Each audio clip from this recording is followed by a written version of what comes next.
আসসালামু আলাইকুম।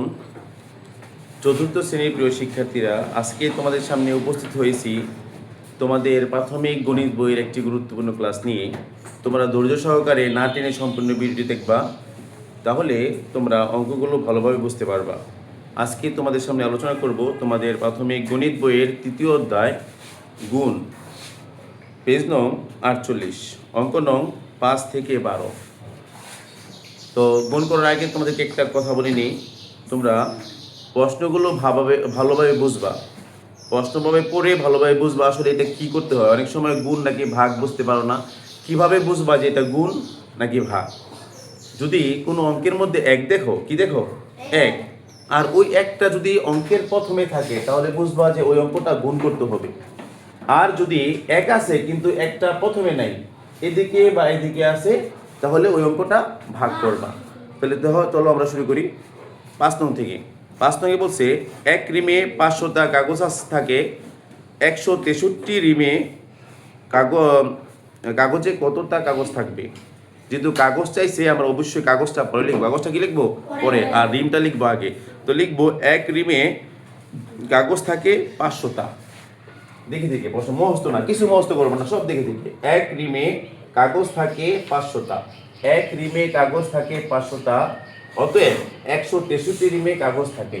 তো নিয়ম তোমাদেরকে যা বলছিলাম, যদি কোনো অঙ্কে এক থাকে আর ওই একটা প্রথমে, তাহলে গুণ করবা। এই 500কে গুণ করবা 163 দ্বারা। দেখো, এই গুণটা কিন্তু তোমাদের রাফ লাগবে না। কেন রাফ লাগবে না? গুণ্য এবং গুণকের যদি কোনো এক পাশে শূন্যবাদে এক অঙ্ক থাকে তাহলে রাফ লাগে না। দেখো, শূন্যবাদে এক অঙ্ক আছে, আমরা রাফ করবো না। তাহলে 5 দিয়ে সবগুলো গুণ করবো। 3 5 15, 5 হাতে আছে 1, 5 30, হাতে রেখে 1 31, 5 থেকে 5 আর হাতে 3 8, আর এই দুইটা শূন্য বাদ দিয়েছিলাম, দিয়ে দিলাম। তাহলে উত্তর হয়ে গেল 81,500টা, অর্থাৎ 163 রিম কাগজে 81,500টা কাগজ থাকবে। আশা করি অঙ্কটা ভালোভাবে বুঝতে পারছো। এবার আমি তোমাদের সামনে আলোচনা করবো অঙ্ক নং 6 নিয়ে। দেখো, একজন শ্রমিক প্রতিদিন 525 টাকা আয় করেন, 3 মাস 18 দিনে তার কত টাকা আয় হবে। তাহলে আমাদেরকে দেখতে হবে আগে, যেহেতু এক দিনেটা দেওয়া আছে, এক দিনের আয় দেওয়া আছে, আমাকে দেখতে হবে 18 মাস 3 মাস 18 দিনে কত দিন হয়। যেহেতু এক দিনের আয় দেওয়া আছে, আমরা আগে 3 মাস 18 দিনে কত দিন সেটা বের করবো। দিন দেওয়া আছে, দিনেরটা দেওয়া আছে, দিন বের করবো। যে মাস দেওয়া থাকতো আমরা মাস বের করতাম। তাহলে 3 মাস 18 দিনে কত দিন হয়? আমরা জানি 1 মাসে 30 দিন, তো 3 মাসে বেশি হবে, এই জন্য 30কে 3 দ্বারা গুণ করবা। 1 মাসে 30 দিন, যেহেতু 3 মাস, তো 30কে 3 দ্বারা গুণ করবা। আর 18 তো এমনি দিন, এই 18 লিখে দিবা। তো 3 × 9, একটা শূন্য দিবা, 90, মানে 3 × 90 দিন, যোগ 18 দিন, যোগ করলে হয় 108 দিন। এবার দেখো, এখানে বলা আছে এক দিনে আয় করে, এক দিনে আয় করে 525 টাকা। তো আমরা লিখবো, দেখে দিয়ে লিখবা প্রতি মানে একদিন, একদিনে আয় করেন 525 টাকা, একদিনে আয় করেন 525 টাকা, অতএব 108 দিন, যেটা আমরা পাইছিলাম 3 মাস 18 দিন, 108 দিনে আয় করেন। এই 525 সাথে 108 গুণ করবা। দেখো, এই গুণটা কিন্তু রাফ ছাড়া করা যাবে না।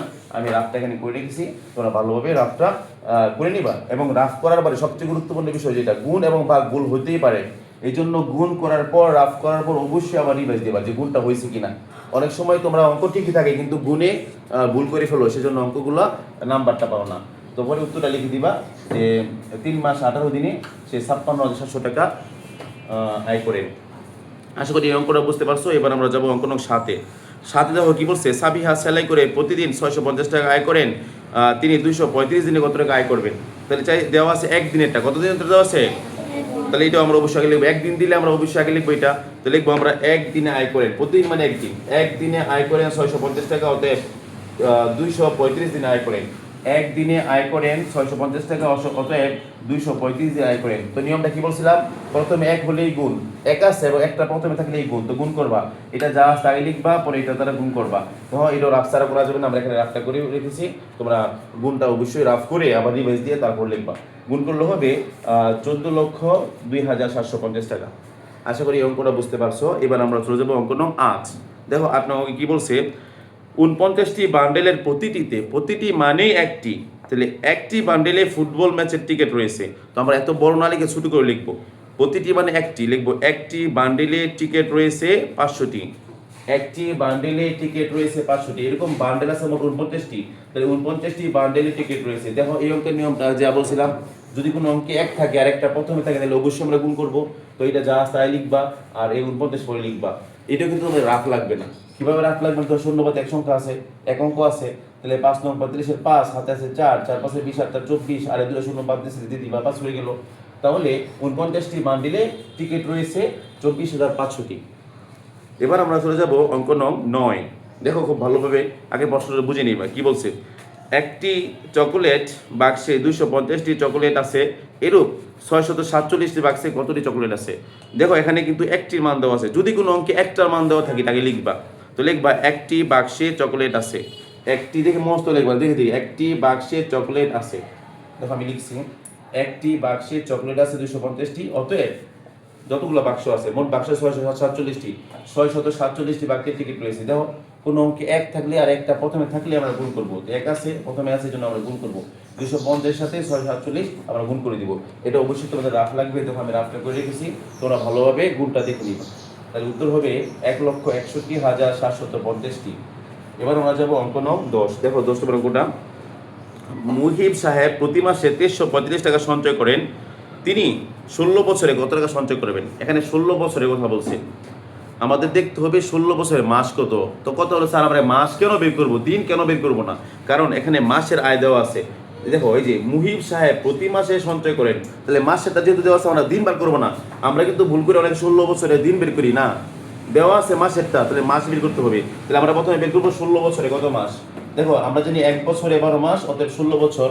প্রথমে 1 আছে, 1 থাকলে গুণ হয়, প্রথমে 1 থাকলে গুণ, তো 12 16 গুণ করবা 192 মাস। এবার 1 মাসে সঞ্চয় করেন 2335 টাকা দেওয়া আছে, প্রতি মানে 1 মাসে সঞ্চয় করেন 2345 টাকা, অতএব 192 মাসে সঞ্চয় করেন। এই গুণটা ভালোভাবে করে নিবা, এখানে রাফ করে আছে। আশা করি সবগুলো অঙ্ক বুঝতে পারছো। এবার আমরা করবো অঙ্ক নং 11 এবং 12। প্রিয় শিক্ষার্থীরা, এবার আমরা করব অঙ্ক নং 11। তো 11 নং প্রশ্নটা ভালোভাবে পড়ে নিবা। দেখো আমি পড়তেছি, মনোযোগ সহকারে শোনো। একটি বাইসাইকেলের মূল্য 8,975 টাকা, এরূপ 425টি বাইসাইকেলের মূল্য কত? যেহেতু একটির মূল্য দেওয়া আছে, তোমরা জানো একটির মান দেওয়া থাকলে এটা সবার আগে লিখতে হয়। তো আমরা লিখবো একটি বাইসাইকেলের মূল্য। অঙ্ক নং 11। একটি বাইসাইকেলের মূল্য, বাইসাইকেলের মূল্য, একটি বাইসাইকেলের মূল্য সমান সমান। দেখো একটি বাইসাইকেলের মূল্য হলো 8,975 টাকা, 8,975 টাকা। এরকম বাইসাইকেল আছে 425টি, তো অতএব 425টি বাইসাইকেলের মূল্য। তো নিয়মটা কি বলছিলাম, কোন অঙ্কে 1 থাকলে আর একটা প্রথমে থাকলে আমরা গুণ করব। তাহলে 8,975 গুণন 425। দেখো এই গুণটা আমরা রাফ করে নিব। রাফ সার এটা তো 5 27 2, 5 35 2 7 7 8 3, 5 9 45 7 3 48 8 4, 5 40 7 4 44, 5 2 0 হাতে আছে 1, 7 14 হাতে 15, 5 হাতে আছে 1, 9 3 18 হাতে 19, 9 হাতে আছে 1, 16 হাতে 17, 4 5 20 0 হাতে আছে 2, 4 28 আর 2, 30 0 হাতে আছে 3, 4 37 আর 3 কত 37 আর 39 9 হাতে আছে 3, 4 32 আর 3 33 34 35। ঠিক আছে, এবার 7 8 5 13 3 হাতে আছে 1, 10 14 4 হাতে আছে 1, 10 17 আর 4 কত 21 এক হাতে আছে 2, 5 আর 2 7 আর 1 8 3 3। ঠিক আছে, এবার তাহলে কত হলো 38,14,375। বুঝতে পারছো? এটা উত্তর। তো আমরা উত্তরটা লিখে দিব এখানে। উত্তর 38,14,375 টাকা। এবার আমরা সর্বশেষ অঙ্ক, লাস্ট অঙ্ক, অঙ্ক নং 12। দেখো অঙ্ক নং 12 কি বলছে, আগে প্রশ্নটা ভালোভাবে বুঝে নিবা। তোমার কাছে 225 মিটার লম্বা একটা রশি আছে, এরূপ 70 রশির দৈর্ঘ্য কত মিটার হবে? যেহেতু একের মান দেওয়া আছে, একটা রশির মান দেওয়া আছে, আমরা এটা আগে লিখবো। একটির রশির দৈর্ঘ্য বা লম্বা লিখতে পারো, দৈর্ঘ্য দেশ দৈর্ঘ্য লিখি। একটি রশির লম্ব দৈর্ঘ্য, একটি রশির দৈর্ঘ্য,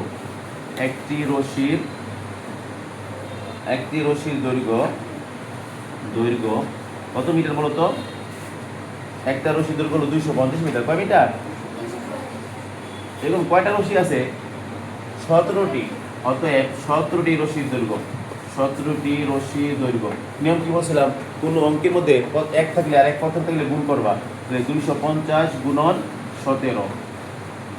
ঠিক, দেখো আমরা এই রাগটাও করে নিই, 250 গুণ 17, 7 শূন্য শূন্য, 5 25 5, 7 আছে 3, 7 দুগুণ 14, 15 16 17, 17 17 পুরো লিখবা।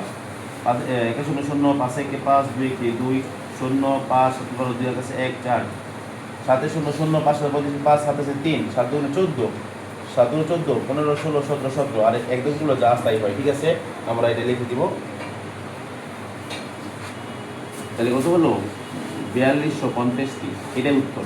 কারা বুঝো নাই বলো তো? 4250টি, এটাই অ্যান্সার। অর্থাৎ 70টি রশ্মি দৈর্ঘ্য হবে 4250টি। আশা করি তোমরা গুণ অধ্যায়ের সবগুলো অঙ্ক খুব ভালোভাবে বুঝতে পারছো। পরবর্তী ক্লাসে আমরা করব ভাগ অধ্যায়, অধ্যায় 4 ভাগ। সে পর্যন্ত সবাই ভালো থাকো। আল্লাহ হাফিজ।